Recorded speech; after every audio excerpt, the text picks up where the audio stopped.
Hi friends, welcome to all. எல்லோரும் எப்படி இருக்கீங்க? கமெண்டில் கேட்டிருந்தீங்க நான் எப்படி இருக்கேன்னு சொல்லிட்டு. நான் ரொம்ப சூப்பராக இருக்கேன். நீங்களும் எப்போவும் எதுக்காகவும் கவலைப்படாமல் ரொம்ப ஹாப்பியாக இருங்க, லைஃப்பை என்ஜாய் பண்ணுங்கள். இன்றைக்கி பார்த்துட்டிங்கன்னா இந்த வீடியோவில் பப்ஸ்லீவ் வைக்கலான்னு தான் பிளான் பண்ணியிருந்தேன். ஆனால் பப்ஸ்லீவுக்கு கிளாத் பத்தலை. அதனால் சாரியோட பீஸ்லேருந்து கிளாத் எடுத்து இந்த பார்டரை அதில் பதிச்சு அப்படியே ஸ்டிச் பண்ணிடலாம் அப்படின்னு சொல்லிட்டு நான் ரெடி பண்ணிகிட்ருக்கேன். இன்றைக்கி நான் உங்களோட ரொம்ப முக்கியமான ஒரு விஷயம் தான் ஷேர் பண்ணிக்கணும்னு ஆசைப்பட்டேன். எங்கேயாவது ஒரு சில இடங்களில் நாம் கேட்கக்கூடிய ஒரு வார்த்தைகள் நம்மளோட லைஃப்பையே சேஞ்ச் பண்ணிடும் இல்லைங்களா? அந்த மாதிரி ஒரு மோட்டிவாக கூட நீங்கள் இந்த வீடியோ பதிவை எடுத்துக்கலாம். இன்றைக்கி என்ன மோட்டிவ் நான் உங்களுக்கு சொல்ல போகிறேன்னு பார்த்துட்டிங்கன்னா, மீன்களுக்கும் சுறா மீன்களுக்கும் உள்ள வித்தியாசத்தை பற்றி நான் உங்களுக்கு சொல்கிறேன். அதுக்கப்புறம் நம்ம எப்படி வாழணும், நம்ம வாழ்க்கையை எப்படி மாற்றி அமைச்சிக்கலாம் அப்படிங்கிறதையும் நான் டீட்டெயிலாக சொல்கிறேன். பொதுவாக மீன்கள்னாவே தண்ணியில் தான் உயிர் வாழும். தண்ணி இல்லை அப்படின்னா அந்த மீன்கள்னால் உயிர் வாழ முடியாது. அதோடு மீன்கள் தண்ணியில் ஒரே இடத்துல நிற்குமான்னு கேட்டால் கண்டிப்பாக கிடையாது. மீன்கள் நீந்திக்கிட்டே இருக்கும். அதுக்கு யார் நீச்சல் சொல்லி கொடுத்துருப்பாங்க அப்படின்னு கேட்டுக்கிட்டால் யாரும் சொல்லி கொடுக்கறது கிடையாது. அதுக்கு இயற்கையாகவே அந்த பண்புகள் இருக்குது. அதோட உடலமைப்பு பார்த்துட்டிங்கன்னா ஒரு போட் மாதிரி தான். சைடில் துடுப்பு மாதிரி ஒரு பகுதி இருக்கும். அதுதான் ரொம்ப சப்போர்ட்டிவாக நீந்தருக்கு இருக்குது. நிறைய வகையான மீன்கள் இந்த உலகத்தில் இருக்குது. நமக்கு தெரிஞ்சது நம்ம சாப்பிட்ற மீன்கள், அப்புறம் சுறா மீன், திமிங்கலம், இந்த அளவுக்கு தான் நம்மளுக்கு மீன்களை பற்றி தெரியும். ஒரு சில மீன்கள் எல்லாம் பார்த்துட்டிங்கன்னா வாஸ்து மீன், அப்புறம் பார்த்துட்டிங்கன்னா அழகாக இருக்குது அப்படிங்கிறதுக்காக நம்ம வீட்லேயே கண்ணாடி தொட்டியில் வச்சு வளர்த்திட்ருக்கோம். ஆனால் இவ்வளோ மீன்கள் இருந்தாலுமே சுறா மீன் அப்படின்னு சொல்லிட்டா அந்த மீனுக்கு ஒரு தனி பவர் தான். என்னன்னு பார்த்துக்கிட்டோம்னா, எவ்வளோ ஆழத்தில் இருந்தாலும் அவ்வளோ கடல் தண்ணியில் கூட ஒரு சொட்டு ரத்தம் சிந்தினா கூட அந்த மீன் மோப்பம் பிடிச்சிட்டு அந்த இடத்துக்கு தன்னோட இரையை தேடிட்டு போயிடும். அந்த சுறா மீன்கள் முன்னாடி மற்ற குட்டி மீன்களெல்லாம் பார்த்துட்டா இருக்காது. ஏன்னா தெரியும், இந்த மீனுக்கு முன்னாடி நம்ம போனோம்னா அதுக்கு இரையாயிடுவோம் அப்படின்னு சொல்லிட்டு அந்த மீன்கள் எல்லாமே விலகி தான் இருக்கும். எப்படிங்க, எல்லா மீனும் தண்ணியில் தான் இருக்குது. எல்லாமே ஒரே மாதிரியான்னு தான் நம்ம நினைக்கிறோம். ஆனால் எப்படி சுறா மீன் மட்டும் இந்த அளவுக்கு ஒரு டேஞ்சராக இருக்குது அப்படிங்கிறத நம்ம பார்த்துட்டோம் அப்படின்னா, சுறா மீன்கள் பிறந்ததையுமே அதோட தாய் அந்த மீன்களை தனியாக பிரித்து விட்டுரும், தன்னோட சேர்த்திக்காது.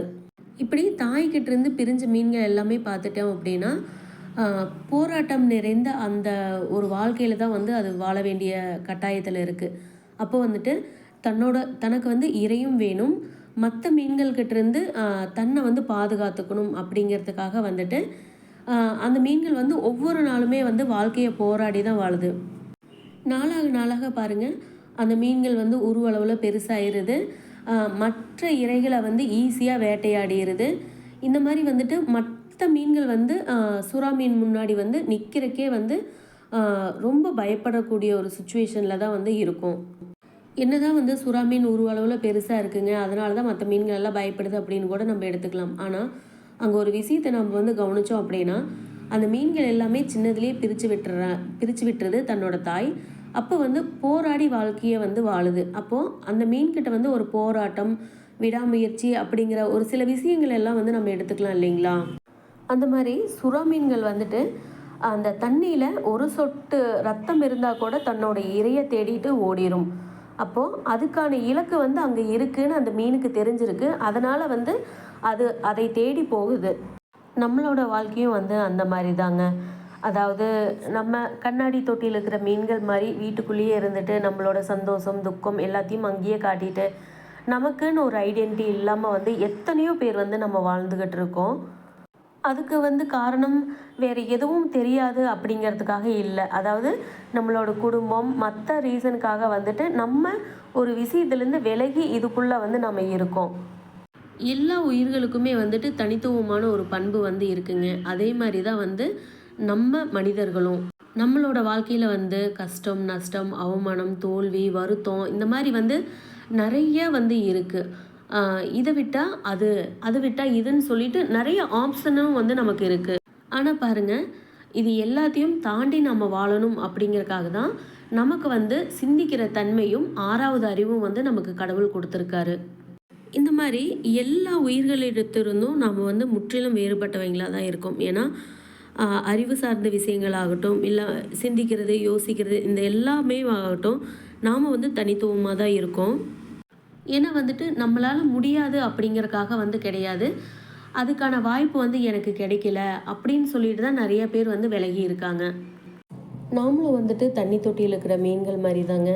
அந்த தண்ணி தொட்டியில் இருக்கிற மீன்களை வந்து திடீர்னு கொண்டு போய் நீங்கள் எங்கேயாவது ஒரு நீர்நிலையில் விட்டிங்கன்னா உடனே மற்ற மீன்களோட வந்து அடாப்ட் ஆயிருமா அப்படின்னு கேட்டால் கண்டிப்பாக வந்து கிடையாது. ஏன்னா அதுக்கான ஒரு பயம் வந்து இருக்கும். அப்போ வந்து குறைவான தண்ணியில் எதையோ பார்த்துட்டு இருந்த மீன்களுக்கு அது வந்து ஒரு புதுமையான அனுபவமாக வந்து இருக்கும். ஆனால் கொஞ்ச நாள்லேயே வந்து அந்த மீன்கள் எல்லாமே வந்து அந்த நீர்நிலைகளில் வாழறதுக்கு வந்து கற்றுக்கும். எப்படின்னு பார்த்துட்டா அதுக்கு உயிர் வாழ்கிறதுக்கு தேவையான மெயின் ரீசன் பார்த்துட்டோம்னா தண்ணி தான். அதுக்கான தண்ணி வந்து அங்கே அளவுக்கு அதிகமாகவே கிடச்சிருக்கு. அப்படிங்கிறப்போ அதோட பயத்தையெல்லாம் தூக்கி போட்டுட்டு தன்னைப்பால் அந்த இடத்துல வந்து வாழ ஆரம்பிச்சிடும்.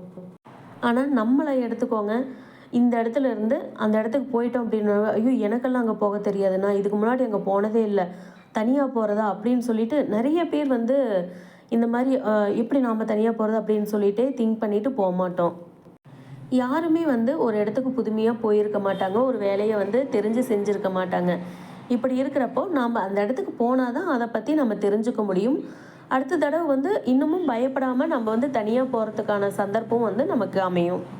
அதாவது வீட்லேயே இருந்துக்கிட்டு நமக்கான வாய்ப்பு வந்து நம்ம கை மேலே வரும் அப்படின்னு சொல்லிட்டு நம்ம உட்காந்துருந்தோம்னா நமக்கு வந்து நம்ம கை மேலே எதுவுமே வந்து கிடைக்காது.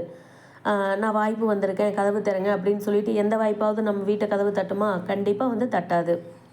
அப்போ என்ன தான் பண்ணணும் அப்படின்னு பார்த்துட்டோம்னா, கண்டிப்பாக நமக்கான வாய்ப்பை தேடி நாம் தான் வந்து ட்ரை பண்ணணும். நம்ம வாய்ப்பு எது என்ன அப்படிங்கிறது நமக்கு தகுந்த மாதிரி நாம் சூஸ் பண்ணிக்கணும். அதாவது உங்களை பற்றி உங்களுக்கு தான் நல்லா தெரியும். உங்களுக்கு என்ன வரும், உங்களுக்கு என்ன வராது அப்படிங்கிறத பற்றி உங்களுக்கு மட்டும்தான் ஃபுல்லாக தெரிஞ்சிருக்கும். அப்போ நீங்கள் தான் அதுக்கான வாய்ப்பை தேடி ஓட வேண்டியதாக இருக்கும். எத்தனையோ பேர் வந்து இந்த பூமியில் சாதிச்சிருக்காங்க. சாதிச்சவங்க எல்லாருமே வந்துட்டு பார்த்திங்கன்னா, வாய்ப்பு வர்றப்போ வந்து பயன்படுத்தி ஜெயிச்சவங்களா வந்து முக்கால்வாசி பேர் இருக்க மாட்டாங்க. ஏன்னா கஷ்டப்பட்டு போராடி அதில் வந்து கஷ்டம், நஷ்டம், அவமானம், தோல்வி எல்லாத்தையுமே வந்து சந்தித்து அதுக்கப்புறமா தான் வெற்றி பெற்றவங்க நிறைய பேர் இருக்காங்க. நிறைய சூழ்நிலைகளில் வந்து பாருங்கள், அதாவது நம்ம ஃபஸ்ட் டைம் ஒரு விஷயம் செய்கிறோம், அதில் வந்து அது ஏதோ ஃபெயிலியர் ஆயிடுச்சு அப்படின்னா அந்த ஒரு விஷயத்தை வச்சுட்டு மற்றவங்க நம்மளைய அசிங்கப்படுத்தி அவமானப்படுத்துறதெல்லாம் பார்த்துட்டோம்னா உண்மையாலுமே ஜீர்ணிச்சிக்க முடியாதுங்க. ஏன்னா அந்த அளவுக்கு கேவலமாக வந்து ட்ரீட் பண்ணுவாங்க.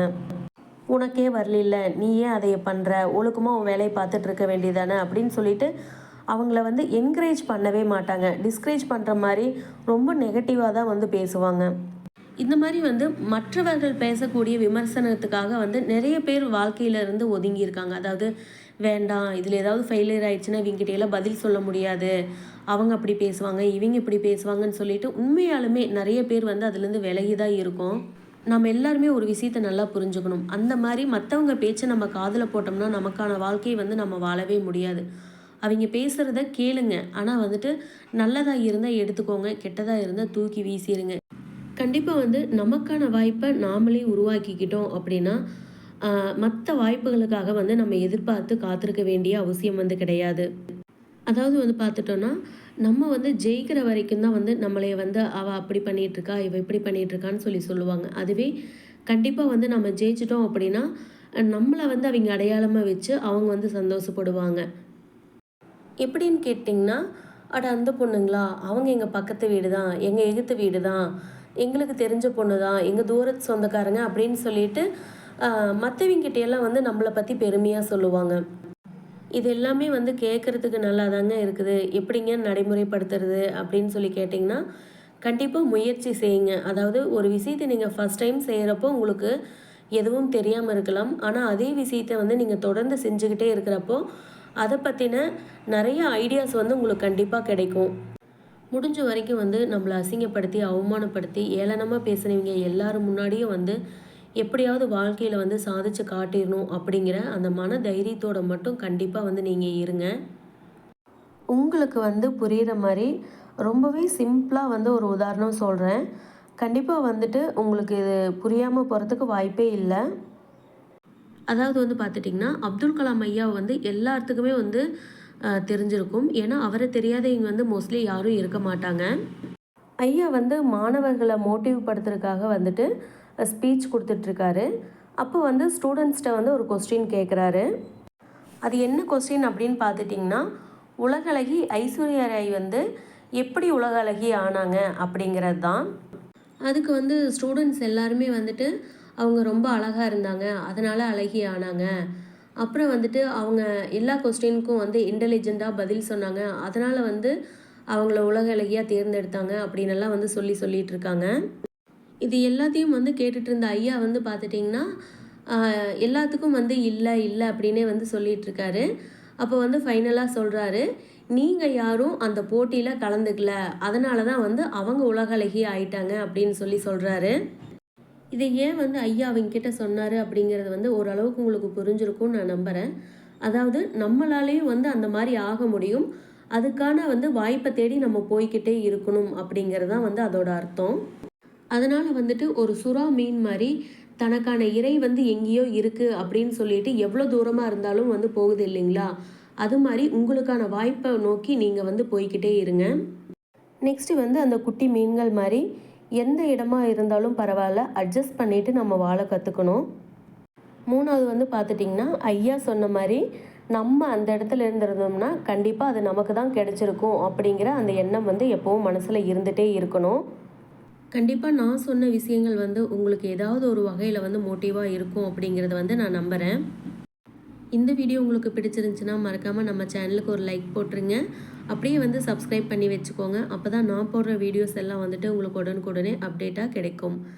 தேங்க்யூ.